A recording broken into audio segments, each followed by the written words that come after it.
एक नया इतिहास बनते देखा है और हम सबका सौभाग्य है कि इतिहास बनाने का अवसर कोटि कोटि जनों ने हमें दिया है।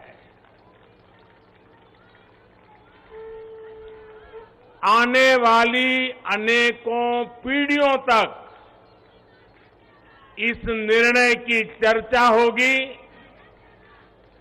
इस दिवस की चर्चा होगी। मैं पूरे देश को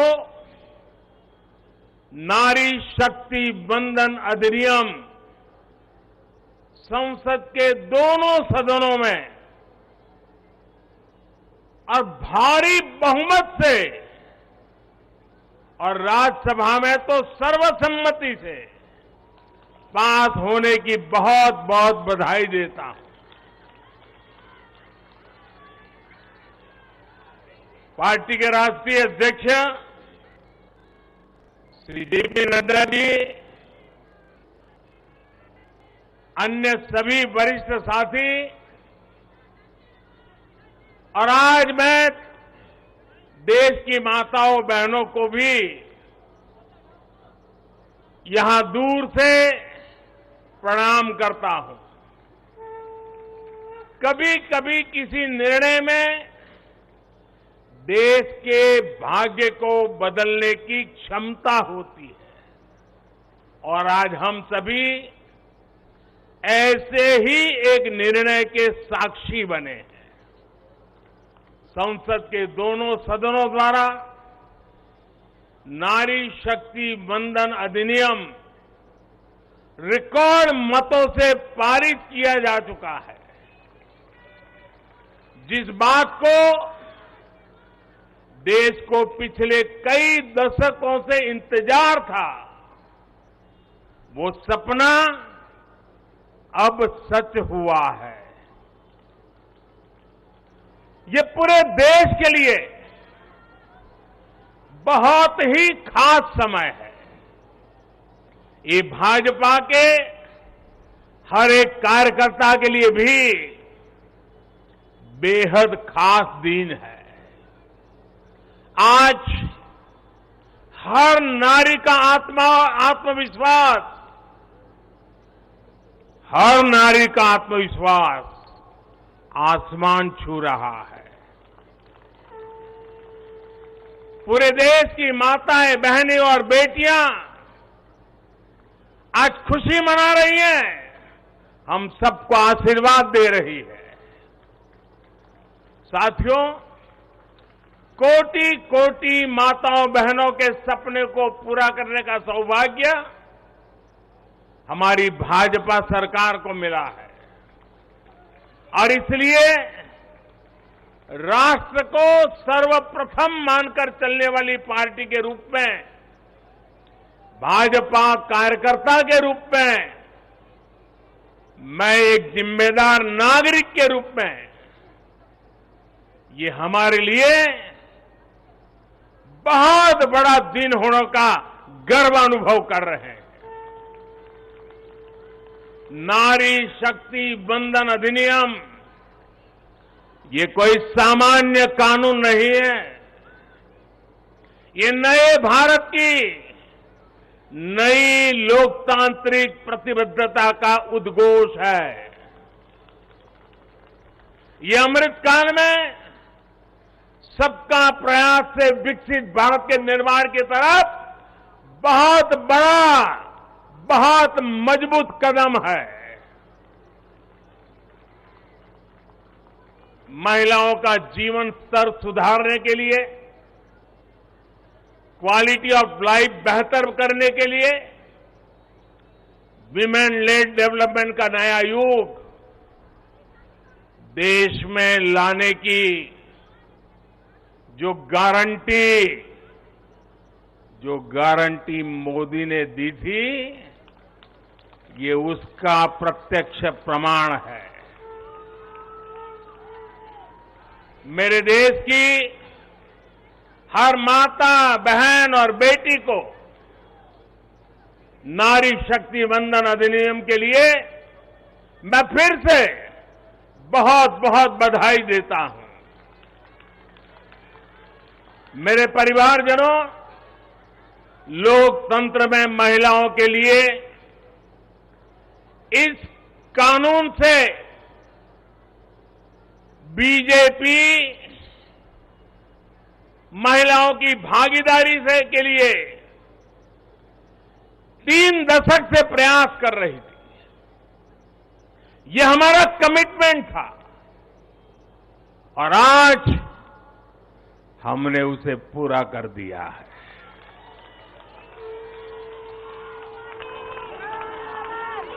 महिला आरक्षण सुनिश्चित कराने वाले इस कानून की राह में तरह तरह की बाधाएं थी, दशकों पुराने अड़ंगे थे, लेकिन जब नीयत पवित्र होती है, प्रयासों में पारदर्शिता होती है, तो परेशानियों को पार करके भी परिणाम लाती है। ये भी अपने आप में एक रिकॉर्ड है कि इस कानून को सदन में इतना व्यापक समर्थन मिला। नए संसद भवन में पक्ष विपक्ष की सीमाओं से ऊपर उठकर करीब करीब सबने इसके पक्ष में वोट दिया।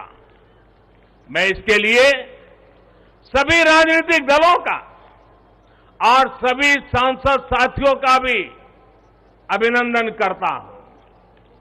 मेरे परिवारजनों, भारत को विकसित बनाने के लिए आज भारत की नारी शक्ति को खुला आसमान देने का ये अवसर है। आज देश माताओं, बहनों, बेटियों के सामने आने वाली हर अड़चन को दूर कर रहा है। इसी सोच के साथ बीते 9 वर्षों में हमने माताओं, बहनों से जुड़ी हर बंदिशों को तोड़ने का प्रयास किया है।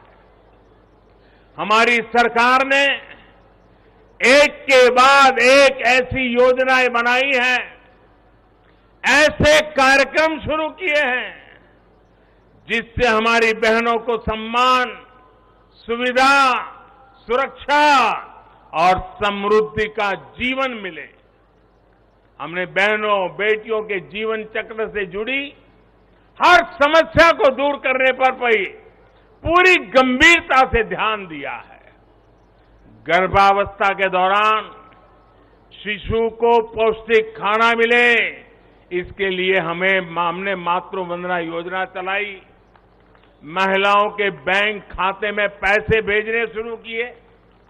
माता मृत्यु को रोकने के लिए, नवजात बच्चों की रक्षा के लिए हमने शिशु का जन्म अस्पताल में ही कराने का बहुत बड़ा अभियान चलाया। बेटी को कोख में ही न समाप्त कर दिया जाए, इसके लिए हमने बेटी बचाओ बेटी पढ़ाओ जैसे जन आंदोलन भी शुरू किए। आज वर्षों बाद देश में जनसंख्या के आधार पर महिला पुरुष के अनुपात में सुधार आया है। इसी तरह शौचालय न होने की वजह से बेटियां स्कूल न छोड़े, इसके लिए हमने करोड़ों शौचालय बनाए। बेटी की शिक्षा जारी रहे, इसके लिए हमने सुकन्या समृद्धि योजना में ज्यादा ब्याज का प्रावधान किया। बेटी को रसोई में लकड़ी का धुआं ना सहना पड़े, इसके लिए उज्ज्वला का गैस कनेक्शन दिया। बेटी को पानी के इंतजाम में परेशान होना न पड़े, इसके लिए हमने हर घर पाइप से पानी देने की योजना शुरू की। मेरे परिवारजनों, हर मां बाप का सपना होता है कि उसकी प्यारी बेटी बिना बाधा के जीवन बिताएं, जीवन में आगे बढ़े। एक परिवार के सदस्य की तरह हमारी सरकार ने बेटी के हर सुख की चिंता की है, हर बाधा दूर करने की कोशिश की है। बेटी को अंधेरे में न रहना पड़े, इसके लिए हमने सौभाग्य योजना से मुफ्त बिजली कनेक्शन दिया। बेटी पैसे की कमी की वजह से अपनी बीमारी छिपाए नहीं, इसलिए हमने उसे 5 लाख रुपए तक के मुफ्त इलाज की सुविधा दी। बेटी की या घर की संपत्ति पर भी अधिकार हो, इसके लिए पीएम आवास के घरों में उसे संयुक्त भागीदारी दी। गृहिणी को अपनी बचत अनाज के डिब्बे में ना रखनी पड़े, इसके लिए जनधन योजना के तहत करोड़ों महिलाओं के बैंक खाते खोले। मेरे परिवारजनों, बेटी रोजगार कर सके, स्वरोजगार कर सके, इसके लिए हमने बिना गारंटी मांगे लोन देने वाली मुद्रा योजना शुरू की। वो मां बनने के बाद भी अपनी नौकरी जारी रख सके, इसके लिए हमने मातृत्व अवकाश में वृद्धि की। बेटी अगर सैनिक स्कूल जाना चाहती है तो उसके लिए हमने सैनिक स्कूल के द्वार खोल दिए। बेटी अगर सेना में अफसर बनना चाहती है तो हमने तीनों सेनाओं में बेटियों के लिए नए रास्ते बना दिए। गांव की बहनों को कमाई के अवसर मिले, इसके लिए हमने 9 करोड़ से ज्यादा बहनों तक सेल्फ हेल्प ग्रुप का विस्तार किया और उन्हें मिलने वाली सहायता को भी बढ़ाया। इस साल लाल किले से मैंने देश में 2 करोड़ लखपति दीदी बनाने और सेल्फ हेल्प ग्रुप की महिलाओं को ड्रोन देने की योजना का भी ऐलान किया है। साथियों, सामाजिक स्तर पर भी 3 तलाक जैसी जिन कुरीतियों के कारण महिलाओं पर अत्याचार होते थे, हमने कानून बनाकर उन्हें रोका है। हमारी करोड़ों मुस्लिम बहनों को आज 3 तलाक की अमानवीय प्रथा से सुरक्षा मिली है। वो महिलाएं भी अब अपने अधिकारों के लिए आगे आ रही है।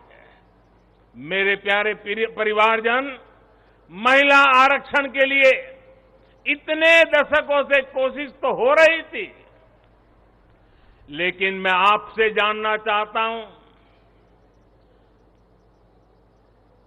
3 दशक से बात हो रही थी, नहीं हो पा रहा था। आज ये संभव हुआ है। मैं जरा आपसे पूछना चाहता हूं, ये संभव कैसे हो पाया? ये कैसे संभव हो पाया? ये कैसे संभव हो पाया?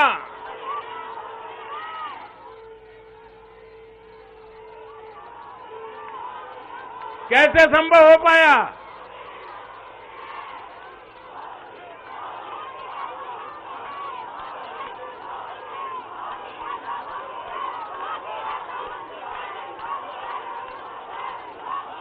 अब मैं आपके जवाब को जरा ठीक करता हूं।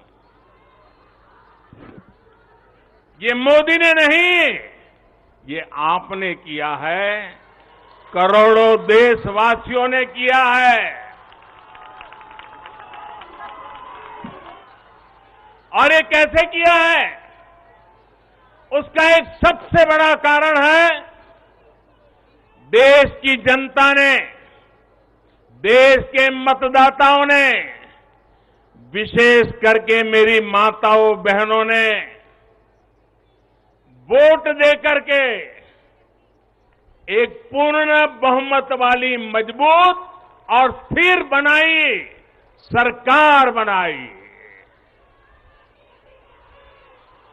और उसी का कारण है, आपने जो सरकार को मजबूती दी, आपने जो सरकार को बहुमत दिया, उसी की ताकत है कि आज ये सरकार फैसले भी ले पा रही है और संसद में जाकर के 30 साल से लटके हुए काम को भी पूरा कर पा रही है। और इसलिए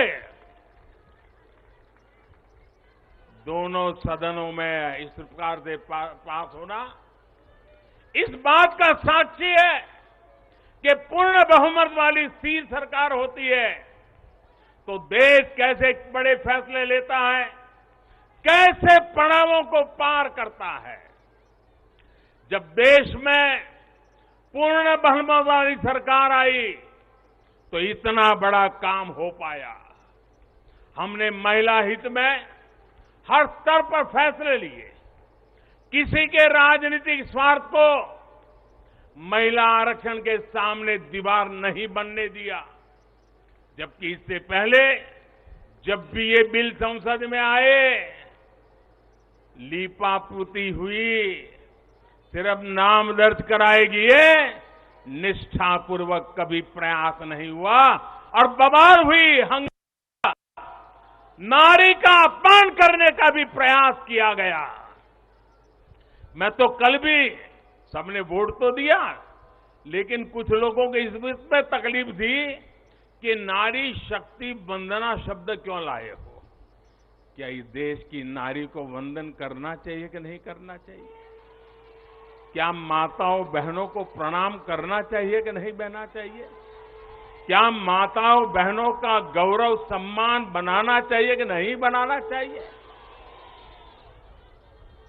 क्या हम पुरुषों को इतना अहंकार आ जाए, हमारी राजनीतिक विचारधारा को इतना अहंकार आ जाए कि हम नारी शक्ति की वंदना शब्द का प्रयोग करें तो भी किसी के पेट में चूहे दौड़ने लग जाएं। लेकिन अब आप जब देश में पूर्ण बहुमत की स्थिर सरकार है तो महिला आरक्षण बिल, नारी शक्ति वंदन अधिनियम एक सच्चाई बन गया है। इस कानून ने फिर साबित किया है कि देश को आगे ले जाने के लिए, इस कानून ने सिद्ध कर दिया है, देश को आगे ले जाने के लिए पूर्ण बहुमत वाली सरकार, मजबूत सरकार, निर्णायक सरकार, ये बहुत ही आवश्यक है। मेरे परिवारजनों, मैं लगातार महिलाओं को आगे बढ़ाने की बात करता हूं, उनके विकास को केंद्र में रखकर नीतियों की बात करता हूं। ऐसा इसलिए क्योंकि मैंने महिलाओं के नेतृत्व को, उनके सामर्थ्य को, उनकी रिजल्ट देने की काबिलियत को देखा है। मैं वर्षों तक गुजरात में मुख्यमंत्री रहा। मेरे अपने अनुभव है कि जब मातृशक्ति को काम मिलता है तो कैसे परिणाम देती है। हमने गुजरात में समृद्ध ग्राम की योजना बनाई थी और उसमें एक विशेषता थी कि जहां पर गांव के प्रधान के रूप में महिला के लिए आरक्षण है, वो सीट रिजर्व है, अगर उस गांव के सब लोग मिलकर के निर्विरोध उसको चुनते हैं और सभी पुरुष अपने आप को विड्रॉ करके सारे मेंबर महिला, 100% महिला मेंबर, उनको मैं समृद्ध ग्राम पंचायत कहता था। और गुजरात में हजारों ऐसी पंचायतें बनी थी जिसमें एक भी पुरुष सदस्य नहीं था, 100% महिला सदस्य थी और उत्तम से उत्तम विकास के काम उन्होंने करके दिखाया था। साथियों, महिलाओं की शक्ति, उनकी सोच क्या होती है, इसके मेरे पास अनेक उदाहरण हैं। गुजरात में तो मैंने बार बार इस सामर्थ्य को देखा था। मैं नया नया मुख्यमंत्री बना था तो एक गांव की महिलाओं ने मेरा समय मांगा। वो गांव के चुने हुए लोग थे, तो बोले सब महिलाएं मिलना चाहती हैं। तो मैंने कहा भाई मैं नया था, अभी तो मुझे 6 महीने भी नहीं हुए थे। तो मैंने कहा काम क्या है? आप ग्रामीण विकास मंत्रालय को मिलिए, फलाने को मिलिए। नहीं बोले साहब, उनका तो आग्रह है, वो आपको मिलना चाहते हैं। वो गांव की माताएं बहनें थी। मैंने कहा अच्छा भाई एक दिन बुला लेना, मैं मिल लूंगा। वो मिलने आई, 8-10 महिलाएं थी और उसमें सबसे ज्यादा पढ़ी लिखी जो बहन थी वो शायद 7वीं 8वीं कक्षा तक पढ़ी लिखी थी। तो मिलने आई, बोले हमारे गांव ने तय किया है कि एक भी पुरुष मेंबर नहीं होगा, सबकी सब महिला मेंबर होगी और इस बार गांव की प्रधान भी महिला होगी। तो मैंने उनको पूछा अच्छा इतना बड़ा आपको अवसर मिला है। अच्छा जब समय मांगा तो मुझे लगा कि शायद वो कुछ पैसों के लिए आएंगे, कुछ योजना लेने के लिए आएंगे। तो मैंने उनसे पूछा कि आपकी क्या अपेक्षा है और आप क्या करना चाहती है? 7वीं 8वीं कक्षा पढ़ी लिखी वो गांव की प्रधान महिला और बाकी मेंबर तो उससे भी कम पढ़े लिखे थे। वो 8-10 बहनें आई थी, गांव की बहनें थी, पहली बार गांधीनगर देखा था। उन्होंने मुझे जो जवाब दिया, मैं समझता हूं सार्वजनिक जीवन में काम करने वाले हम सबके लिए प्रेरणा है। उस बहन ने मुझे कहा कि मेरी एक इच्छा है, हमें 5 साल मिले हैं, हम 5 साल में ऐसा कुछ करना चाहते हैं कि हमारे गांव में एक भी व्यक्ति गरीब न रहे। आप कल्पना कर सकते हैं क्या दृष्टिकोण होगा उनका? और सच में ट्रांसफॉर्मेशन का कहां आधार होता है ये उनको मालूम था। ये सामर्थ्य और सोच हमारी माताओं बहनों के, गांव में बैठी बहनों को भी होता है। साथियों, महिलाओं में सकारात्मक बदलाव की प्रवृत्ति और संसाधनों के बेहतर से बेहतर इस्तेमाल की दूरदर्शिता हमें हर जगह पे मिलती है। परिवार में तो डगर डगर पे नजर आता है। अभी कुछ दिन पहले मैं मध्य प्रदेश गया था, तो वहां शहडोल के पास एक आदिवासी गांव में गया, तो सभी आदिवासी बहनों को बुलाया था, लेकिन विशेषता यह थी कि उसमें 100 से ज्यादा लखपति दीदी आई थी, आदिवासी बेटियां, लखपति दीदी। तो मैंने उनसे संवाद किया। एक बहन ने जो मुझे बताया वो वाकई हम सोच सकते हैं कि उनका सामर्थ्य कितना है। वो आदिवासी बेटी जो कहती है मैं लखपति दीदी हूं, मैं आज विमेन सेल्फ हेल्प ग्रुप के द्वारा ये काम करके इतना इतना कमाती हूं। तो मैंने पूछा इतना पैसा कमाने लगी तो करती क्या हो? एक आदिवासी महिला मुझे कह रही है, ये दिल्ली की महिलाओं के लिए भी आश्चर्य होगा। वो कहती है कि मेरे पति साइकिल पे जाते थे काम करने के लिए, रोजगार ढूंढने के लिए साइकिल पे जाते थे। मैं लखपति दीदी बन गई तो मैं उनके लिए स्कूटी ले आई। देखिए आत्मविश्वास। वो कह रही है मैं मेरे पति के लिए स्कूटी ले आई। फिर बोले मुझे पता चला कि मुझे बैंक से लोन मिल सकती है, तो मैंने सोचा कि मैं लोन से ट्रैक्टर ले लूं। बोले मैंने लोन से ट्रैक्टर लिया और मेरे पति को स्कूटी लेकर के मैंने उनको बदले में ट्रैक्टर दे दिया।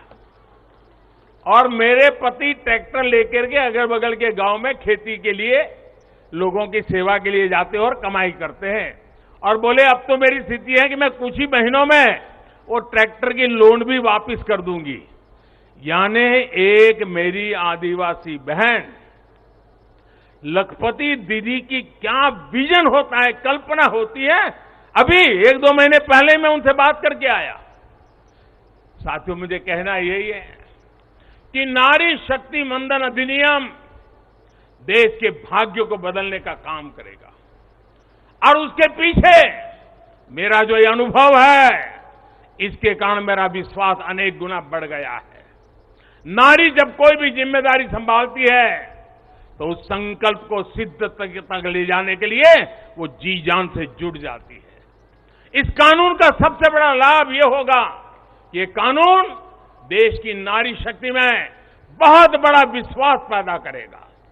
देश के लिए काम करने का जज्बा, भारत को आगे बढ़ाने की जो शक्ति है वो कई गुना बढ़ जाएगी। आप गुजरात के डेयरी उद्योग को मैं भली भांति जानता हूं। ये अमूल वगैरह इतने बड़े बड़े नाम सुनते हैं ना, उसके मूल में सभी महिलाएं हैं जो पशुपालन का काम करती है, दूध के व्यापार का काम करती है, और आज डेयरी को अरबों खरबों का व्यापार उन्होंने बना दिया है।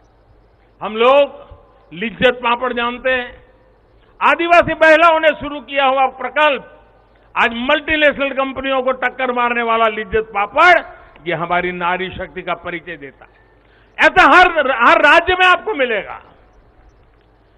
उनका ये जो कौशल है, सामर्थ्य है, जो भगवान ने उनको नैसर्गिक गुण दिया हुआ है, वे कभी भी खराब क्वालिटी को स्वीकार नहीं करते हैं।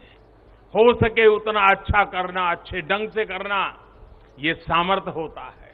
और ये शक्ति जब राष्ट्र निर्माण में सक्रिय होती है, तब राष्ट्र कितना आगे बढ़ सकता है, इसका हम अंदाज लगा सकते हैं। महिलाओं के इसी कौशल का, उनकी लीडरशिप का उपयोग अब आने वाले दिनों में देश को होने वाला है। हमारी संसद में भी नारी शक्ति का महत्व दिखा है। सारे दलों को इस बिल का समर्थन करना पड़ा है। आप मान लीजिए यही लोग हैं जो पहले बिल फाड़ा करते थे, आज उनको बिल को समर्थन करना क्यों पड़ा? क्योंकि देश भर में पिछले 10 साल में महिला एक शक्ति बनकर के उभरी है, और हमने संसद में पहुंचने से पहले देश में सामर्थ्य जुटा दिया ताकि संसद में कोई हिल न पाए। इसका पूरा प्रबंध करके हम सदन में गए। ये आप ही के सामर्थ्य पर भरोसा करके मैं गया था, ये आप ही की शक्ति पे भरोसा करके मैं गया था, और आपकी शक्ति ने रंग दिखा दिया कि सभी राजनीतिक दलों को इस काम में जुड़ना पड़ा।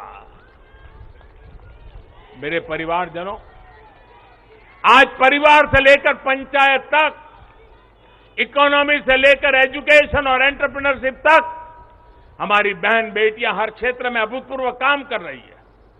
भारत को चांद तक पहुंचाने में महिलाओं की बहुत बड़ी भूमिका रही है।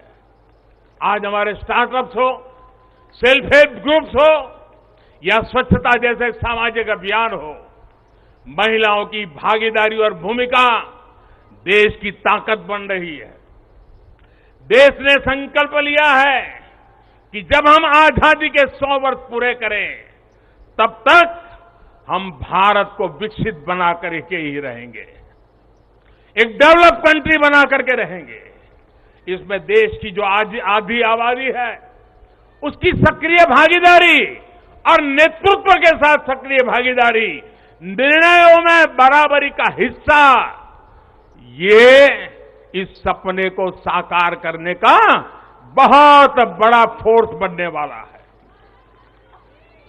मेरे परिवारजनों, नया और आधुनिक संसद भवन और उसमें आधी आबादी का बढ़ता हुआ प्रतिनिधित्व, ये नई व्यवस्थाओं का सूत्रपात करेगा। मुझे विश्वास है कि देश की नारी शक्ति नई और स्वस्थ संसदीय परंपराओं का भी सृजन करेगी। और इसी विश्वास के साथ आप सब इतनी बड़ी तादाद में आकर के मुझे आशीर्वाद दिए। भारत की संसद के इतने बड़े महत्वपूर्ण निर्णय को माताओं बहनों ने संवारा, और मुझे खुशी तो तब हुई जब इसको प्रधानमंत्री आवास मिला है, वो बहन मुझे आकर के आशीर्वाद दे रही है।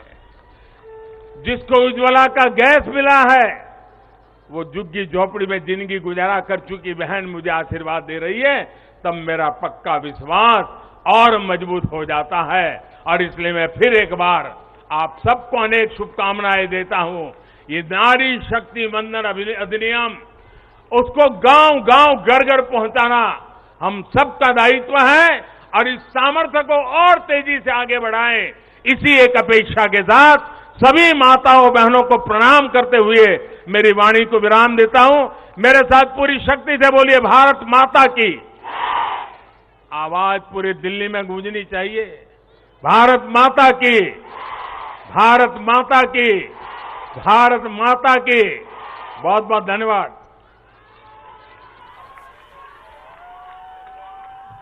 धन्यवाद माननीय प्रधानमंत्री जी।